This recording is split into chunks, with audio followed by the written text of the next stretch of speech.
గ్లాసుడైన చాలు నందిని పాలు, కడివిడైన నేమి కల్తీ పాలు. నందిని డైరీ.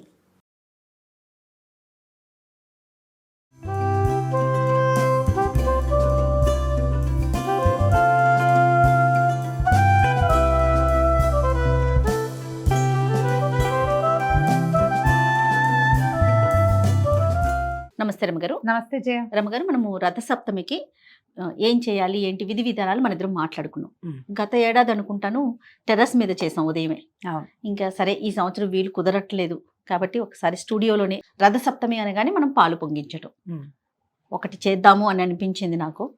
ఆ పాలు పొంగించే కార్యక్రమాన్ని కూడా చూపించేద్దాము అనేసి కింద సంవత్సరం చక్కగా కుంపట్లో చక్కగా చేసుకున్నాం. మీకు అవకాశం ఉంటే చక్కగా కుంపట్లో ఓ 2-3 అయినా ఆవు పిడకలు అమెజాన్ లో కూడా దొరుకుతున్నాయి. వాటి కోసం ప్రయత్నించాలంతే. ఈ కాలంలో ఎలా దొరుకుతాయండి అలాంటివి ఏం చెప్పకుండా అన్నీ దొరుకుతాయి. చక్కగా ఏవైనా తెచ్చుకుని ఆవు పిడకల మీద నిదానంగా కాగిన ఆవు పాలతో చేసిన పాయసం చాలా శ్రేష్టం, మంచిది. అవకాశం ఉంటే అట్లా చేసుకోండి. లేకపోతే మాలాగానే చక్కగా స్టవ్ మీద టకటకా చేసేసి నివేదన చేయటమే. సూక్ష్మంలో మోక్షం అంతే. రెడీ రమ్మగారు. పాలు ఇవ్వన రమ్మగారు. పాలు పోసి పెట్టి పాలు పొంగేటప్పుడు మనం బియ్యం వేసుకోవాలి. ఇంత శ్రేష్టంగా చేస్తున్నాం కాబట్టి మనం ఉపయోగించే పాలు కూడా అంతే స్వచ్ఛంగా ఉన్నాయి అనుకోండి, ఎంత ఆనందంగా అనిపిస్తుంది. అందుకే కదా నందిని మిల్క్ అండి, ఆవు పాలు. బాగుంది. ఫుల్ క్రీమ్ మిల్క్ డైరెక్ట్ గా ఆవు పొదుగు నుంచి మన గడపకి. ఎక్కడ కూడా మనిషి చెయ్యంటూ తగలకుండా అంత జాగ్రత్తగా ఈ ప్యాకెట్లు తయారు చేస్తున్నారండి. సో స్వచ్ఛమైన పాలు, అందులో ఆవు పాలు. మనం ఇలాంటి పర్వదినాల్లో చేసుకునేటప్పుడు ఇలా వాడుకున్నాం అనుకోండి, మనకు కూడా కాస్త తృప్తిగా అనిపిస్తుంది కదా రమ్మగారు. అవును, అంటే మంచి ప్రోడక్ట్ తో చేస్తే బాగుంటుంది కదా. అవును. ఈ గిన్నెలో పాలు పోసేటప్పుడు గిన్నె ఒకసారి కడిగి తడి గిన్నెలో పోయండి, అప్పుడు అడుగంటకుండా ఉంటుంది. ఓకే. 1 లీటర్ పాలు పోద్దాం జయ. చిక్కగా ఉన్నాయి మా పాలు. అవునండి, ఫుల్ క్రీమ్ మిల్క్. ప్రైస్ కూడా చాలా తక్కువ ఉంది రమ్మగారు. ఓకే, 31 రూపీస్ ఉంది. Yes, full cream milk 31 rupees. స్వచ్ఛమైన ఆవు పాలు ప్రధానంగా. మనము ఇట్లా ప్రత్యేకమైన పర్వదినాలు, పండుగలప్పుడు ఆవు పాలు, ఆవు నెయ్యి పూజల్లో వాడుకునేటప్పుడు, నైవేద్యాలు పెట్టేటప్పుడు అనుకుంటాం కదండి, ప్యూరిటీ కావాలని కోరుకుంటాం కదా. ఆ స్వచ్ఛత దొరికేటప్పుడు ఇంకా అంతకు మించి కావాల్సింది ఏముంటుంది. స్టవ్ వెలిగిద్దామమ్మా. 1 లీటర్ పాలు పోసాం. ఓకే అండి. 1/2 లీటర్లో కూడా చేసుకోవచ్చు. పాయసం ఎంత అయితే ఏముంది, ఒక చిన్న గ్లాస్ ఎడ్ చేసినా సరే. అంటే నీళ్లు కలపకుండా ఉంటే పదార్థం బాగా వస్తుంది. మనం ప్యాకెట్ కాస్త కడుగుతాం అటు ఇటుగా, కాస్త కొద్దిగా అన్ని నీళ్లు, ఎక్కువ నీళ్లు పోయొద్దు. పాలు పొంగే లోపల మనం ఏం చేద్దామంటే ఒక 2 గుప్పెళ్ళ బియ్యాన్ని కొంచెం నెయ్యి కలిపి ఉంచుకుందాం. ఓకే. దీనికి ఏంటంటే మామూలు బియ్యం కడిగినవి వెయ్యము. ఈ సూర్యనారాయణ మూర్తి ప్రసాదం అనగానే ఇంతే 2 గుప్పిళ్ళు. 3 మరి 2 అనకుండా ఇదిగో 3 గుప్పెళ్ళు. అంటే ఎన్ని అవుతాయి? ఇది దాదాపుగా ఒక చిట్టి గ్లాసు బియ్యం అనుకో, అంతే. చిన్ని ఇంత గ్లాస్ అవుతుంది. దీన్ని ఏం చేస్తామంటే ఒక్క చుక్క నెయ్యి వేసి కలిపి శుద్ధి కోసం అవి వేస్తాం అనమాట. కడిగిన బియ్యం కాకుండా ఇలా చేయాలంటారు. మన అలవాటుని బట్టి. ఒకవేళ మీ ఇళ్లలో పాయసం ఇలా చేసేటప్పుడు బియ్యం కడుగుతామండి, కడిగిందే కావాలి, దీని శుభ్రము హైజీను కావాలి ఉంటాయి కదా. నేనేం చేస్తానంటే నాకు కూడా కడకపోతే ఓ తోచంతాను. టవల్ ఒకటి తడిపేసి పిండేస్తాను, బియ్యం అందులో పోసి తుడి ఏదో ఒకటి చెయ్యాలి. సూపర్. అయితే మా అమ్మగారేమో నెయ్యేసి కలపాలి అని చెప్తారు. మరి వాళ్ళది అవ్వాలి, మనది అవ్వాలి కాబట్టి కడక్కూడదే, కడిగినవి పనికిరావు. సూర్యనారాయణ మూర్తి కదా, ఒక డైలాగ్ ఉంటుంది. బాగుంది రమ్మ గారు, టిప్ కూడా బాగుంది. అయితే నెయ్యి కూడానండి, నందిని ప్యూర్ ఆవు నెయ్యి, నందిని పాలు అండ్ నందిని నెయ్యితో. ప్రధానంగా ఇది తీసుకోవడానికి కారణం ఏంటంటే ఆవు, అదే గోమాత ప్రధానం. దానితోటి నేను వెళ్ళి చూసొచ్చాను కాబట్టి ఆ నమ్మకం, అదే దానికోసం అనేసి. దీపారాధన చేయాలన్నా కూడా, మనం ఇంట్లో వాడుకోవాలన్నా, ముఖ్యంగా ఇలా నైవేద్యాలు చేసేటప్పుడు నందిని ఆవు నెయ్యి. అయితే ఈ పాల పాయసంలో మనకి చాలా నెయ్యి ఎక్కర్లేదండి, కొంచెమే. జస్ట్ కాస్త బియ్యానికి, తర్వాత ఏమో మనం దేవుడికి నివేదన చేసేటప్పుడు నెయ్యి వేసి నివేదన చేస్తాం. ఎక్కువ నెయ్యి పోసేది వ్యవహారం ఏం లేదు. ఒకటే చుక్కలు బౌల్లో వేసుకున్నాను, 1 చుక్క అంతే.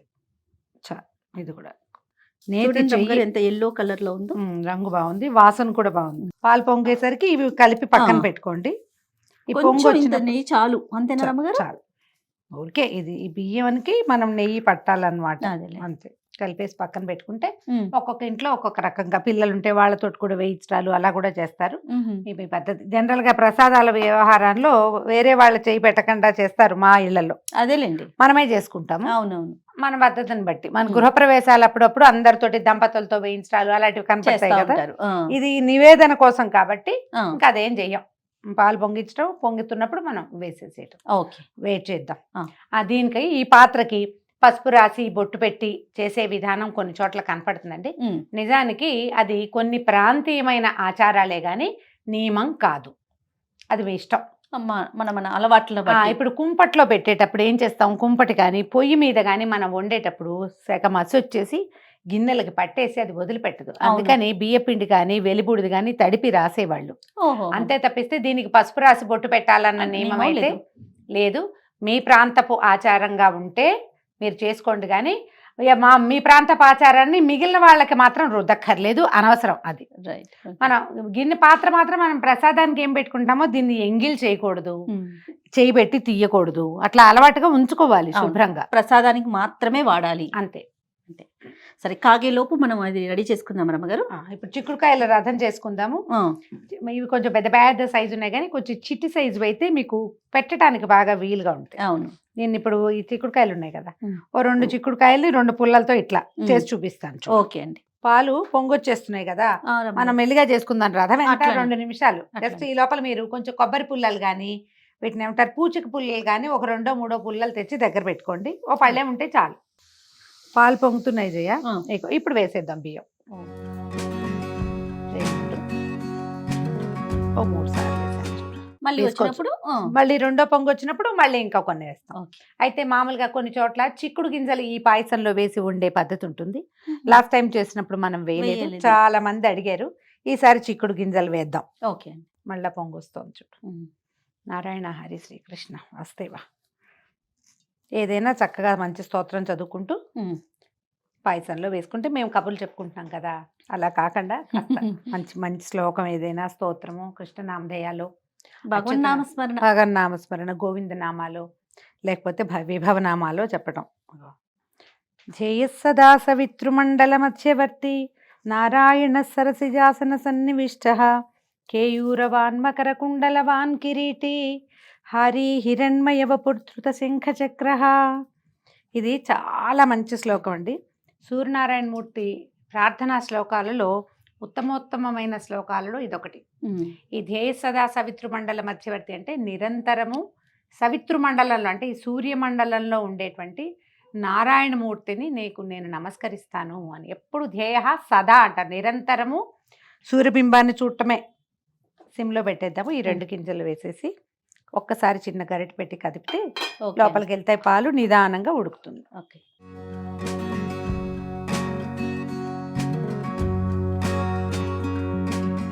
దీంట్లో ఒక గరిటె వేసి వదిలిపెట్టేస్తే అది నిదానంగా మళ్ళీ పొంగకుండా అక్కడక్కడే కదులుతూ ఉంటుంది. కాస్త తడిబట్టతో చిన్న పేపర్ తోటి పట్టుకుని కాస్త కదిపితే బియ్యం ఏమవుతాయంటే ఇలాగా దగ్గరగా అయిపోతాయి అన్నమాట. అంటే ఉండగట్టినట్టు అవుతాయి. అలా అవ్వకుండా ఉంటుంది. కొంచెం కదుపుకుంటూ ఉండాలి. చిక్కుడు గింజలు వేసేస్తారా? బియ్యంతో పాటే చిక్కుడు గింజలు కూడా వేసేద్దాము.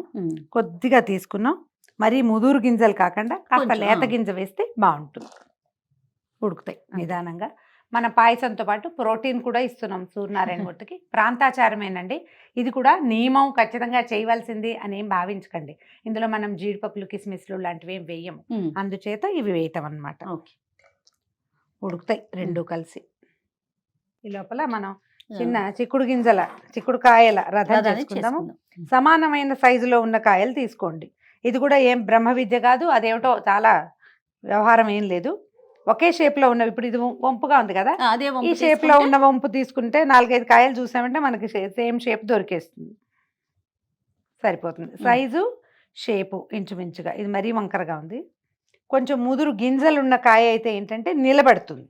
దీన్ని ఇలా ఎత్తుగా రథం లాగానే పెట్టక్కర్లేదండి, సింపుల్ ఫ్లాట్ గా కూడా పెట్టుకోవచ్చు. కాస్త ఒకే షేప్ ఉన్నవి తీసుకోవటము. ఇలాగా కాయలు ఒక 4 సమానమైన సైజులో ఉన్న పుల్లలు తీసుకోండి. ఇంకా పొట్టివి కూడా తీసుకోవచ్చు, కాయని బట్టి ఈ పొడుగు అన్నమాట. కొంచెం లావుగా పొట్టిగా ఉంటే కాయ బాగుంటది, గింజ గట్టిగా పట్టుకుంటుంది. అప్పుడు మనము ఈ గింజల్లో పెట్టేస్తాం కదా దాన్ని, ఇట్లా ఒక సంవత్సరం అయితే ఎంత తప్పకాయలు దొరికినాయో జయ. అయితే ఏం చేయను, ఇది రథంలాగా అయ్యేలాగా అయితే లేదు. అందుకని ఏం చేసాము, ఒట్టిగా కాయలు 7 ఒకదాని పక్కన ఒకటి పెట్టి ఇదే నీ రథం అని పిలిచేసా సూర్యుని. వల్ల కాకపోతే ఏం చేస్తాం, ఇది ఒక జోడు, 2 జోళ్ళు ఇలా గుచ్చి పెట్టుకోవాలి మనం. ఓకే. ఈ చిక్కుడుకాయ ఏంటంటే సౌరశక్తి ఇందులో ఎక్కువ ఉంటుందని చెప్తారు. దీన్ని నిలబెట్టి అదేదో చేసి కాకుండా పెట్టామా, వీటిని ఇదిగో ఇలా పెడతాం. 4 చాలా సింపుల్ గా ఏముంది. తర్వాత ఒక 3 కాయలు తీసుకోవటము, వీటికి పై భాగాలు పట్టుకునేలాగా చూసుకోండి. కాయలు ఎట్లా కావాలంటే మనకి ఇది ఫ్లాట్ గా ఉందనుకో, అప్పుడు పై భాగం పట్టుకుంటుంది. ఈ 3 కాయలకి ఒక పుల్ల గుచ్చి పెట్టుకోవాలన్నమాట.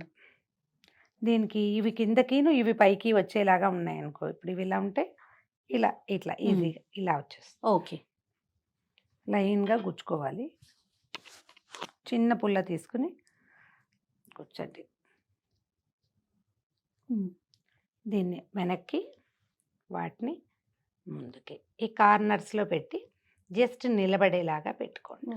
అంతే, అయిపోయింది. ఒక చిన్న గూడులాగా వస్తుంది. అది మనం దీనికి వీటికి ఏం చేస్తాం, నేను పసుపు బొట్టు ఏం పెట్టలా, జస్ట్ డిస్ప్లే చేస్తున్నా కాబట్టి మీరు ఈ కాయలకి కాస్త చక్కగా ఈ పుల్లల దగ్గర కొంచెం అట్లా పసుపు పొట్టు పెట్టుకుని సూర్యుడికి మనం ఆవాహన చేసేటప్పుడు ఆవాహయామి రత్న నవరత్న ఖచ్చిత సింహాసనం సమర్పయామి అని, స్వామి వచ్చి కూర్చో, యావతో ఎప్పటిదాకా నేను పూజ చేస్తాను అప్పటి వరకు సుస్థిరో భవ అని చెప్పుకోవాలి. మంత్రం ఉంటుంది మనకి, షోడశోపచారాల్లో మంత్రాలు కనిపిస్తాయి. ఆ మంత్రం చెప్పుకోవటము, ఆవాహన మంత్రము, స్థిరాసనం కురు, స్థిరోభవ, వరదోభవ, సుప్రసన్నోభవ, సుఖాసనో భవ అని చెప్పటం. ఈయన ఇక్కడ కూర్చోబెట్టి తర్వాత మనం మిగిలిన పూజ చేసుకోవటం. ఓకే. ఇంతే మన చిక్కుడుకాయల రథం అయిపోయింది. దీంతో మనం ఏం చేస్తాం, చిక్కుడు ఆకులు కనుక మనకి దొరికితే మనం ఏ పాత్రలో అయితే పాయసం పెడతామో అక్కడ చిక్కుడు ఆకులు పరిచి దాని మీద ప్రసాదాన్ని పెట్టుకోవాలి. చక్కటి మరి ఎర్రటి కాయలున్న చిక్కుడు ఆకులు దొరికినాయి మనకి, చూడండి ఎంత బాగున్నాయో. అవును. ఈ ఆకులు 2-3 ఆకులు ఇట్లా చిన్న విస్తర్లా కుట్టి కూడా వేసుకోవచ్చు. ఆకు బలంగా ఉండదు, పల్చటికి కోసిన 1 గంట కల్లా వాడిపోతుంది. అప్పటికప్పుడు కోసి వేసుకోవాలన్నమాట మనకు అవకాశం ఉంటే. ఎందులో పెడతారు రమ్మగారు? మన పాయసం అవ్వని ముందు అయ్యాక అప్పుడు పెడతాం. ఏదైనా ఒక పళ్ళెంలో చక్కగా పరవటము, పాయసం అందులో పెట్టేసుకోవటం. మామూలు పాయసాలకి మనం ఏం చేస్తాం, బెల్లం కరగబెట్టి పోసుకుంటున్నాం, ప్రతిసారి అలాగే చేస్తాం. కానీ దీనికి కరగబెట్టి పోసే ప్రక్రియ చేయకూడదు కూడా. బెల్లమే వేసుకోవాలి. కొంచెం శుభ్రమైంది ఆర్గానిక్ బెల్లము, ఏదైనా మంచి కంపెనీ, జాగ్రత్త వహించడం, దుమ్ము లేకుండా అందులో రాళ్ళు లేకుండా ఉండేలాగా సన్నగా తరిగి వేసుకుంటే క్షణాల్లో అయిపోతుంది పాయసం. ఎక్కువసేపు మరిగి అది విరిగిపోయి ఆ ప్రమాదం లేకుండా కూడా ఉంటుంది. ఇంకొంచెం దగ్గర పడాలి, అన్నం మెతుకు బాగా ఉడికింది చూడు, ఇంకా ఈ పాలన్నీ కోవాలాగా అవుతాయి, దగ్గరకు వచ్చేదాకా ఉడకనిచ్చి అప్పుడు బెల్లం వేసుకోవాలి. ఓకే, దగ్గరకు వచ్చేసింది కదా, ఇప్పుడు బెల్లం వేసుకుందాం. బెల్లం కొంచెం సన్నగా తరిగి పెట్టుకోండి. ఇంచుమించుగా మనం ఎంత వేసామో దానికంటే కొంచెం ఎక్కువ. బియ్యము 3 గుప్పెళ్ళు వేసాం కదా, బెల్లం ఒక 4 లేదా 5 గుప్పెళ్ళు వేసుకుందాం. మీరు కనుక కప్పుతో వేసి గ్లాస్తో కొలిచి వేసేటట్టయితే ఒక గ్లాస్కి గ్లాసున్నర పైనే బెల్లం వేయాలి, లేకపోతే తీపి సరిపోదు. పూర్తి పాలతోటి వండుతాం కాబట్టి మనకి పాల తీపి బియ్యపు తీపి 2 కలిసిపోతాయి. అంతే, చాలా సింపుల్ గా చేసేసేది, సింపుల్ గానే చేస్తాము మనం. దీంట్లో ఏంటంటే పాల చిక్కదనము, వాటి అవి పొంగటము, దాన్ని బట్టి కొంచెం బెల్లం ఇందులో ఉండగానే మనం కొయ్యి ఆపేసుకుంటే సరిపోతుంది. మీరు నివేదన అయ్యాక ప్రసాదం గట్టిగా అయ్యింది అలా అనిపిస్తే కావాలంటే కాచిన పాలు పోసుకుని తర్వాత 1 నిమిషం పాటు దీన్ని వదిలిపెట్టేస్తే ఆ మనం వేసిన బెల్లం కరిగిపోతుంది. రథం చేస్తారా, ఆకులు వేయాలి కదా ఈ పళ్ళని. ఇది వచ్చే లోపల మనం ఏం చేద్దామంటే వీటిని చిక్కుడు ఆకుల్ని ఒక పళ్ళెంలో పరిచి పెట్టుకుందాం. మీ దగ్గర పూచిక పుల్లలు లాంటివి ఉంటే వాటితోటి చిన్న విస్తరిలాగా కుట్టి కూడా వేసుకోవచ్చు. ఇప్పుడు ఇలాంటప్పుడు అడుగంటుతుందని అనిపిస్తే నెయ్యి తీసి పెట్టాం కదా ఇందాక, మనం 1 స్పూన్ నెయ్యి వేసే అందులో చాలు. అప్పుడు అడుగంటకుండా ఉంటుంది, సరిపోతుంది. యాలకుల పొడి ఒకటి ఉంది, చివరికి వేసుకుందాం. ఆకులు పరిచేద్దాము దీంట్లో. పెట్టండి. మన చిక్కుడు చెట్టు కనుక ఓపికగా ఉంటే పెద్ద పెద్ద ఆకులు ఉంటాయి, దానికంత ఓపిక లేదనుకోండి అప్పుడు బుజ్జి ఆకులు. ఇంతే, మనం జీడిపప్పులు కిస్మిసులు లాంటివి ఏం వేయం. అంతే, ఒక్కసారి పైనుంచి కిందకి కలిపేసి ఈ పళ్ళెంలో మనం పళ్ళెం తీసి పెట్టుకున్నాం కదా, అవునండి. ఈ ఆకుల మీద ఈ వేడి వేడి ప్రసాదాన్ని వేయండి. ఇందులో అక్కడక్కడ చిక్కుడు గింజలు కనపడుతున్నాయి చూడు. చిక్కుడు ఆకుల రసాన్ని ఈ వేడి పాయసం పీల్చుకుంటుంది. అది ఇచ్చేయండి. మనం ఏదైనా వడ్డన చేసేటప్పుడు కూడా మొదట నెయ్యి వేయాలి. ప్రసాదం నివేదన చేసేటప్పుడు మీరు అన్నము ఏదైనా సరే వండిన పదార్థాన్ని నివేదన చేసేటప్పుడు ఖచ్చితంగా ఒక చుక్క నెయ్యి వేసి దేవుడికి పెట్టుకోవాలి. మనం ఎవరికైనా పెట్టేటప్పుడు కూడా అంతే. అనుకుంటే మన రథసప్తమి పాయసం తయారుగా ఉంది. ఇవాళ పాలు బాగున్నాయి, బెల్లం బాగుంది, విరక్కండ చక్కగా ముచ్చటగా వచ్చింది. ఎవరెవరి అవకాశాన్ని బట్టి వాళ్ళు ఇత్తడి గిన్నెలోనో లేకపోతే మీరు ఈజీగా కుక్కర్లో చేసుకోవచ్చు. కుక్కర్ కూడా కొంచెం మందంగా ఉంటుంది కాబట్టి బాగా నిదానంగా అవుతుంది. స్టీల్ పాత్రలు పెడితే మాత్రం ముందే అడుగంటిపోతుంది. ప్యూర్తిగా పాలు పెట్టడం వల్ల అడుగంటిపోయిందని అనకూడదు. పాత్ర మందంగా లేదు కాబట్టి అడుగంటిందని అర్థం చేసుకోవాలి అంతే. మనం నేనైతే మాత్రం కుక్కర్ గిన్నె కూడా చెప్పండి అమ్మగారు, చక్కగా కనీసం ప్రసాదం వరకు ఒక ఇత్తడి గిన్నె ఉండాలిగా, ఉంచుకోండి, కనీసం అంతవరకు ప్రయత్నం చేసుకోండి. ఇంత బుజ్జి గిన్నెల దగ్గర నుంచి అవును, కొంచెం వండుకోండి మన అవకాశాన్ని బట్టి. ఇలాంటిది ఒకటి పెట్టుకుంటే మనం ప్రసాదాలు, పాయసాలు, చక్కెర పొంగలి, వెన్ పొంగలి వాటికి ఏం చేసినా భగవంతునికి ఏది నైవేద్యంగా మనం చేసుకున్నా ఇంట్లో ఇది పెట్టి వండుకోవచ్చు కదా. అది చక్కగా చూడు ఎంత పర్ఫెక్ట్ గా వచ్చిందో. చాలా బాగా వచ్చింది, చూడడానికి ఎంతో ముచ్చటగా ఉంది. ఇలా రథం చేసుకోండి. మీకు ఇంకా కాంప్లికేటెడ్ రథం చేయటం వస్తే చక్కగా చేసుకోండి. ఇదైతే చూడండి మనం 7 చిక్కుడుకాయలు పెట్టాము. దీని మీదకి సూర్యుడిని ఆవాహన చేయటం, నివేదన చేసి నమస్కారం చేసుకోవటం. కొబ్బరికాయ కొట్టచ్చు, పెసరపప్పు, తర్వాత పానకం పెట్టుకోవచ్చు, అరటిపళ్ళు పెట్టచ్చు. ఏమీ లేవు, పాయసం ఒకటి చేసి పెట్టండి. 4 మాఘాదివారాలు, రథసప్తమి 5 రోజులు మనం ఇలాగే నివేదన చేసి పెట్టుకోవాలి. స్వామివారికి సమర్పించటం, సూర్య భగవానుడికి ఒక నమస్కారం చేసుకోవటం. ఇందాక నేను ఒక శ్లోకం చెప్పాను కదా, వీలైతే ఒక డిస్క్రిప్షన్లో పెట్టిస్తాను. ఆ ఒక్క శ్లోకాన్ని మీరు నెంబర్ ఆఫ్ టైమ్స్ చదువుకున్నా కూడా మంచిదే. రైట్ రమ్మగారు, థ్యాంక్ యూ అండి. ఓకే, చేస్తే